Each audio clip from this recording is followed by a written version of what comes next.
तो गाइस आज हम फिर से वापस आ चुके हैं एक नई वीडियो के साथ और आज की वीडियो होने वाली है एनिमेटेड वीडियो। भाई इतने खुश ना हो, हम देखने वाले हैं हॉरर एनिमेटेड स्टोरी, यानी कि वीडियो हॉरर ही है, चाहे वो एनिमेशन ही वाली वीडियो क्यों ना हो, ये वीडियो हॉरर है भाई। तो बिना किसी देरी के करते हैं वीडियो को शुरू, क्योंकि आप सारे मुझे पता है हेडफोन के बगैर बैठे हो, तो हेडफोन या हैंड फ्री उठा के पहन लो, क्योंकि इस वीडियो में आने वाला बड़ा मजा और लगने वाला है बहुत ही ज्यादा। डर डर डर डर डर के भागना नहीं है, मेरे साथ रहना। तो बिना किसी देरी के करते हैं वीडियो को शुरू। ओरिजिनल वीडियो का लिंक डिस्क्रिप्शन में मिल जाएगा और भाई ये भी हॉरर वीडियो है, तो करते हैं शुरू। हेडफोन पहन लो ऐसे करके, रुक जाओ। हाँ अब सही, अब बिल्कुल सही है। तो करते हैं म्यूजिक शुरू।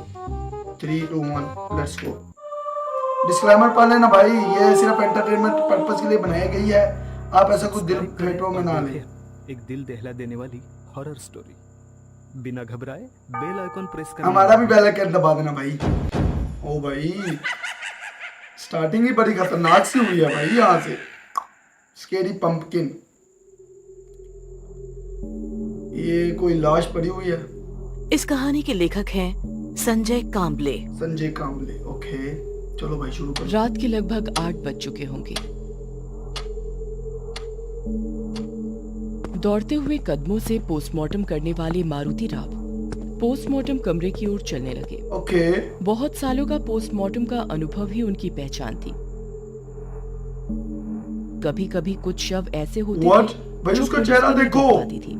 ऐसे शवों का पोस्टमार्टम मारुति राव बिना हिचकिचाहट करते थे। बारिश के पानी से भीग के फूला हुआ शव हो या कई दिनों का सड़ा हुआ शव हो, मारुति राव बिना डरे उन शवों का पोस्टमार्टम करते थे। उनके इस साहस की वजह से उनके सारे सह कर्मचारी उनकी बहुत तारीफ करते थे। भाई बनती है भाई, तारीफ बनती है इनकी। इसी खासियत की वजह से अस्पताल के सीनियर डॉक्टर सावंत के साथ उनकी अच्छी दोस्ती थी। चलते चलते मारुति राव के दिमाग में कल रात की सावंत साहब के साथ की हुई बात घूम रही थी।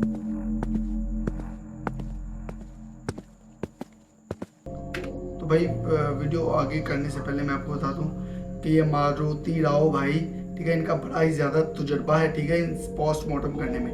वो कैसी भी लाश हो, जैसी भी लाश हो, उसका पोस्टमार्टम कर देते हैं, इसलिए भाई सब उसकी इज्जत करते हैं, रिस्पेक्ट करते हैं, ठीक है। मारुति राव की भाई नाम मेरे मुंह में अटक रहा है, क्योंकि भाई बड़ा ही लंबा नाम है, ठीक है।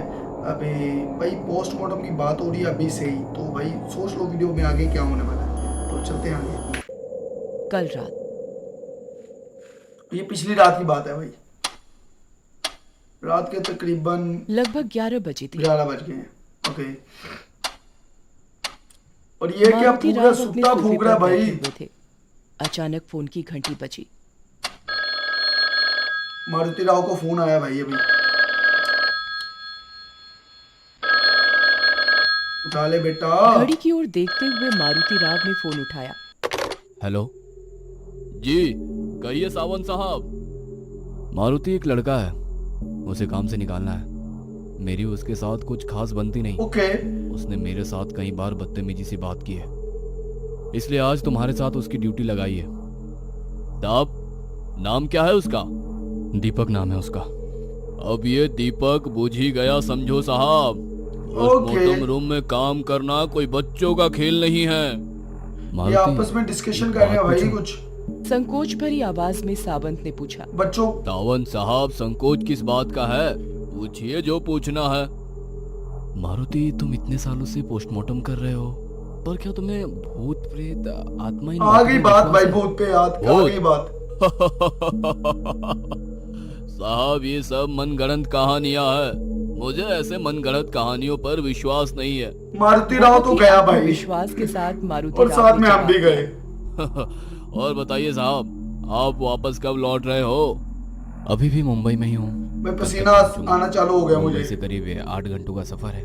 और एक बात मारुति, वो लड़का यानी दीपक की एक खासियत है। खासियत? कौन सी खासियत? अभी थोड़ा व्यस्त हूँ, वैसे भी कल आने वाला हूँ, तो मिल के बात करते हैं। कल की वो बात याद करके मारुति राव मन ही मन मुस्कुरा रहे थे। स्टोरी तो इंटेंस होती जा आज रही है फिर भाई। सावंत साहब ने एक जिम्मेदारी मुझे सौंप दी।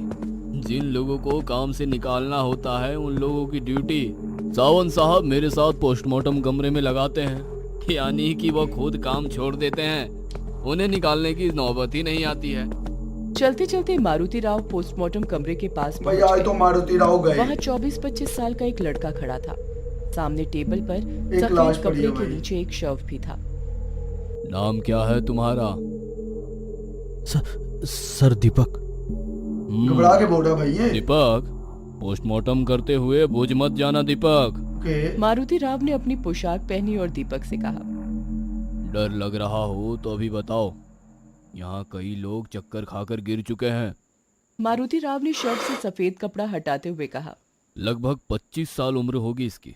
ओ भाई लाश का पूरी हाल तरह क्या है कुचला भाई? गया है। शायद किसी बड़े पत्थर से खून किया है। सही बात है भाई। शव की अवस्था देख दीपक अरे ने आंखें दीपक बंद कर दीपक को क्या हो गया भाई? इतने में ही डर गए? सिर्फ सिर तो फटा है, पोस्टमार्टम में तो शरीर के सारे अंग निकालने पड़ते हैं। ओके। तब क्या करोगे? मारुति राव की बात दीपक को बुरी लगी। उसने हिम्मत करते हुए शव की ओर देखा और कहा, इसका खून नहीं हुआ है, काम पे जाते वक्त गाड़ी फिसल गई होगी और तभी किसी भारी गाड़ी के नीचे उसका सर कुचल गया होगा, यानी कि इसलिए चेहरा भी पहचान नहीं दीपक अब सकते। अपनी अपनी अरे वाह, एक्सपीरियंस शेयर कर रहा है बहुत ही भाई। हिम्मत वाले हो। देखते ही निष्कर्ष निकालने लगे। बिना कुछ कहे दीपक शांति से खड़ा होकर देखता रहा। मारुति राव ने टेबल के पास रखे सर्जिकल ब्लेड को उठाया और दीपक की ओर देखते हुए कहा, इतना डरे हुए क्यों लग रहे हो?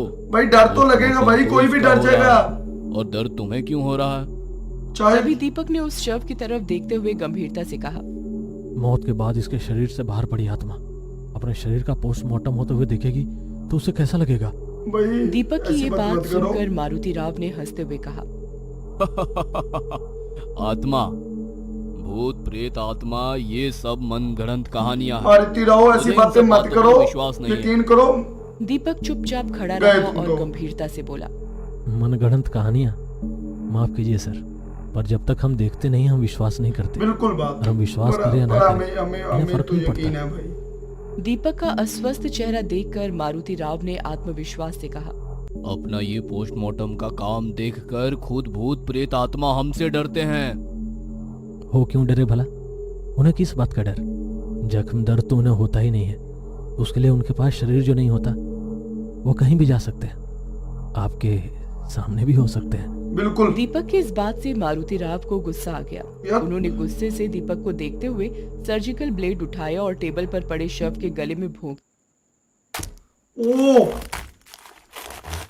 कितना बेदर्दी से काट रहा है भाई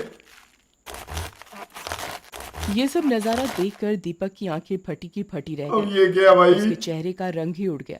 दीपक के चेहरे का उड़ा रंग देखकर मारुति राव ने उस शव के शरीर के अंदर हाथ डाला और शरीर के कुछ अंग बाहर निकल। रुक जाओ भाई, रुक जाओ यहाँ पे। तो भाई ये मारुति राव तो जाने वाला है भाई, और साथ में हमें भी डराने वाला है भाई।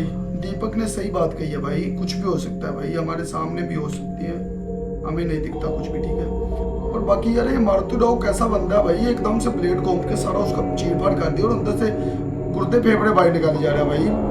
यार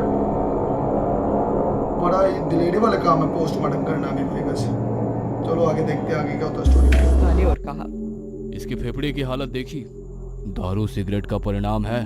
अपनी तिरछी नजर से ओके। दीपक की जेब से ऊपर निकली सिगरेट के पैकेट को देखते हुए मारुति राव ने कहा, तुम्हारे फेफड़ों का भी यही हाल होगा। इनके हर बात पे दीपक को टारगेट कर रहा है ये मारुति राव। मुस्कुराते हुए उन्होंने कहा, पर दीपक बिना कुछ कहे चुपचाप खड़ा रहा। मारुति दीपक की राव तो ने फटी थोड़ा पड़ी है थोड़ा भाई। करते हुए पूरा शरीर चीर दिया। आवश्यक अंगों के सैंपल ले लिए। एक हथौड़े से उन्होंने खोपड़ी को अलग किया जैसे कि ये क्या है भाई? ये क्या है दीपक भावना शून्य चेहरे से उस शव की ओर देखता रहा। यार? उसके चेहरे को देखते हुए मारुति राव मन में कहने लगे, लड़का बहुत निडर है। निडर क्या है भाई? चीर वो फाड़ के शव को फट वापस गया है, रख उसकी दिया और फट कहा, गई है भाई। दूसरी शव का पोस्टमार्टम भी मैं ही करूंगा। आज तुम बस देखने का काम करो। पोस्टमार्टम किए हुए शव को ढक दिया। वहीं उनकी नजर बाजू में सफेद कपड़े से ढके हुए दूसरे शव पर पड़ी। थोड़ी देर पहले ही वो पीछे भी शव एक वहां और रखा। लाश पड़ी हुई है भाई। शव के बाजू में पैड पर शव का नाम लिखा था। नाम पढ़कर मारुति राव की आंखें फटी की फटी रह गईं। और दीपक की ओर डर भरी आंखों से देखने लगे। क्या हो गया दीपक अब? निडर जैसा खड़ा था। क्या सचमुच दीपक निडर था या वो निडर होने का नाटक कर रहा था? मुझे तो निडर कोई भी मारुति लग राव रहा भी भाई। समझ नहीं पा रहे थे। मारुति राव ने टेबल ऐसा पर भी रखे क्या हो गया बैग को भाई? उठाया और उस पर लिखी जानकारी पढ़ ली और शव पर रखे सफेद कपड़े को हटाया और उनके हाथ से पैर फिसल कर नीचे गिर गया। ये क्या हो गया? ऐसा क्या है भाई? मैं भी देखना चाहता हूँ। इतनी देर आत्मविश्वास दिखाने वाले मारुति राव के चेहरे का रंग उड़ गया था। वो झट से टेबल से दूर हो गए। उनके चेहरे पर अजीब सा डर था। क्या हो दीपक गया उनकी भाई? ये हालत देखते हुए उनके पास गया और कहा। डर गए? मारुति राव को खुद की आंखों पर विश्वास नहीं हो रहा था। डर से भरी हुई उनकी आंखें उस शव को देख रही थी। दीपक ने शांति से उनके कंधे पर हाथ रखा और कहा, भूत प्रेत आत्मा, इन सब की एक अलग दुनिया होती है, पर आप जैसे कुछ लोग इस अदृश्य शक्ति को नकारते हैं। आपके नकारने से भाई उनका हुआ अस्तित्व क्या? और ये मुझे सत्य भी नहीं बताया जाए बदलता। कुछ। मारुति राव एकदम चुपचाप एक मानसिक सदमे में थे। कहीं ये सपना तो नहीं? नहीं, ये तो सच है। उनकी आंखें फटी की फटी थीं, जैसे उन्हें सांप सूंघ गया हो। अभी अभी पोस्टमार्टम किए हुए शव को वो पीछे मुड़कर देखने लगे। सब कुछ मारुति राव के कल्पना शक्ति के ओ परे। भाई हो क्या गया? हमें बताओ मारुति राव कुछ। की ये हालत देखकर दीपक के चेहरे कुछ पर बड़ा गलत हुआ है, एक मुझे अजीब लगता सी है कुछ मुस्कान बहुत ही आ ज्यादा गलत हुआ है। गई। उनके रंग उड़े हुए चेहरे को देखते हुए दीपक ने कहा, एक रात के 2 बजे है चेहरा भाई। बता रहा है, ऐसा दृश्य आपने अपनी जिंदगी में पहली बार देखा है। तभी दरवाजा खोलते हुए सीनियर डॉक्टर सावंत और उनके सहकारी शिंदे अंदर आ गए और टेबल पर रखे शव को देखते हुए कहा, ये अचानक कैसे हुआ? रात को नींद में दिल का दौरा पड़ा, रात को जो सोए तो उठे ही नहीं। ऐसे अचानक मौत हुए इंसान की आत्मा ये बात स्वीकारती नहीं है कि शरीर अब खत्म हो गया है। वो आत्मा हर रोज की तरह सारे काम करती है। दीपक की इस बात ने दोनों का ध्यान खींच लिया। अरे हाँ शिंदे, हुआ क्या? ये दीपक है। इसने आज से ही ड्यूटी ज्वाइन की है। और हाँ, इसकी एक खासियत भी है, ये प्रेत आत्माओं के साथ बातें कर सकता है। तभी शिंदे ने हंसते हुए कहा, यानी अपने मारुति की आत्मा उसके शव के साथ काम करने आई होगी। इस लड़के को ही पूछ लो। वैसे तो मेरा अच्छा भूत, भाई। प्रेत, आत्मा, इन सब मनगढ़ंत कहानियों पर विश्वास नहीं। लो भाई। टेबल पर रखे दोनों शव का पोस्टमार्टम कर दो शिंदे। तभी दीपक ने टेबल पर रखे मारुति राव के शव का चेहरा ढक दिया और ओके। सावंत साहब के पीछे आधी खुली खिड़की की ओर देखते हुए कहा, मारुति राव भी इन मनगढ़ंत कहानियों पर कहाँ विश्वास करते थे। ओके भाई, वो लाश मारुति राव की थी भाई। सावंत साहब सुन्न हो गए। उन्होंने उसी खुली खिड़की की ओर देखा जहां दीपक देख रहा था। तभी एक ठंडी हवा का झोंका खिड़की से अंदर आया। भाई वो मारुति राव की लाश थी भाई। ये कहानी आपको अच्छी लगी हो तो हमें सब्सक्राइब करें। हमारा इंस्टाग्राम। तो गाइस इस वीडियो में ठीक है, मेन बात तो यही बताई गई थी कि भाई भूत प्रेत आत्मा चीज़ें होती हैं। और भाई एंड पे मुझे समझ नहीं आ रहा था कि मारुति राव को ऐसा क्या दिख गया कि वो इतने परेशान हो गए। बाद में पता चला कि भाई वो अपनी लाश देख के परेशान हो गया। भाई मैं बोल नहीं पाऊंगा क्योंकि मैं अकेला बैठा हूँ रात के 2 बजे। तो भाई ये स्टोरी वाकई खतरनाक थी और डरावनी भी थी भाई। तो आई होप आपको मज़ा आया होगा इस वीडियो में। अगर मज़ा आया तो लाइक कर देना। और भाई मारुति राव तो गए, मैंने शुरू में कह दिया था भाई मारुति राव गए, ठीक है, मैंने शुरू में कह दिया था। मुझे नहीं पता, वो कह रहा था दिल का दौरा आया मुझे, मैं कह रहा हूँ मुझे नहीं पता, उसको दिल का दौरा आया, वो मर गया, ठीक है। बट उसकी आत्मा काम करने आई थी भाई, पोस्टमार्टम करने उसकी आत्मा आई थी। जब उसने पर्दा उठाया नीचे किया तो वो खुद डर गया भाई कि ये क्या सीन है, मैं कैसे मर गया, मेरी लाश यहाँ के कैसे पड़ी हो, मैं तो जिंदा हूँ, ठीक है। वो खुद डर गया भाई। तो इसलिए भाई ऐसी कोई भी बकवास नहीं करनी चाहिए, ठीक है। तो सबकी अपनी अपनी ज़िंदगी है। और भाई गाइज मुझे नहीं समझ आ रही मैं क्या बोल रहा हूँ क्या नहीं बोल रहा हूँ। तो गाइज आज की वीडियो में बस इतना ही, मिलता हूँ किसी नई वीडियो में किसी और नई वीडियो के साथ। नहीं समझ आ रही, फिर नहीं समझ आ रही क्या बोलूँ मैं। तो guys bye bye guys, bye bye.